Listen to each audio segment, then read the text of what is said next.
This Indramat DDS2.1-W150-D drive came in damaged and non-functional, causing system failures. Upon inspection, we found multiple issues including faulty current sensors, worn-out capacitors, and a damaged cooling fan. To restore the drive's functionality, we replaced the faulty current sensors with new, high-quality ones for accurate performance.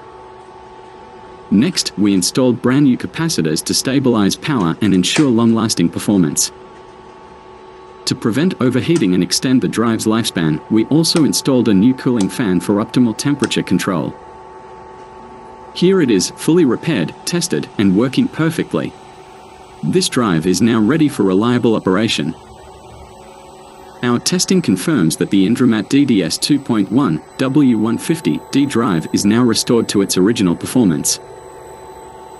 Do you need a fast and reliable repair for your Indramat DDS2.1-W150-D drive or any other industrial hardware? We've got you covered. Telephone, receive a call or message us now. Check the description for more details on how to get your industrial drives repaired quickly and efficiently. Telephone, receive a like, share, and subscribe for more repair videos and updates.